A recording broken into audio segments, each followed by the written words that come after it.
Well, good afternoon, Wild West guitar fans. How's everyone doing today? And we're checking out the PRS Silver Skies this afternoon.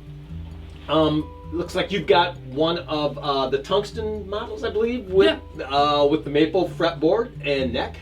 Yeah, they're really cool. They've got the really nice 5-way switch on these, so you get that classic quacky 2 and 4 sound, that kind of American thing going on. Yeah, actually the cool thing about that too is a lot of times that might be noisy in certain guitars positions, but actually it's very quiet when you go to 2 and 4 on these Silver Skies. Yeah, and then all the way forward to in that first position, definitely get kind of that Hendrixy full-on solo tone. It's what I've noticed about these pickups is that they have a little bit higher signal to noise ratio, so they're a little bit boomier. And they have a little bit more fatness than a lot of other single coil guitars would have. I think also the cool thing is just the designs of these actually help you reach the upper register of the fretboard a little bit easier, and it's a certain comfort of playing that, again, that one of those things when you sit down to explore these guitars, they actually have a few more things going on with them than a lot of people think, just because of, again, their shape and what they're associated with.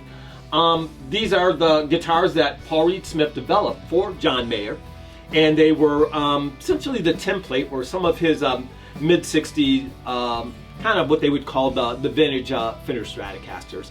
And the neat thing is that I think Paul was able to essentially copy those pickups overnight. The story is that when Paul approached John to make a guitar for him, he really wanted it to be based off of his mid-60s Fender Stratocaster. And the biggest thing were the pickups. And it was actually quite a tale where in one night, I mean, John didn't want to give him the guitar, but he made a promise that I can bring it back to you the next night, but let me just see what's going on with these pickups. And within less than a 24-hour time, he figured out exactly what was happening with the pickups to have them voiced the way that the PRS Silver Sky pickups are. Pretty neat trick. Yeah. Paul's way into pickups, so I mean, I think that's one of his things that I've been told by like many people that work with him, that he's way into pickups. So. And these actually sound really cool. They definitely have a little bit different voicing than a lot of other single coils I've heard. Really a lot of clarity, a lot of fullness. And again, with the noise canceling on the 2 and the 4 positions, they're uniquely qualified for studio recordings, live recordings, for just the whole gamut. Yeah, they're great. And these are the kind of guitars that we bring to you here at Wild West Guitars. Thanks so much, everyone.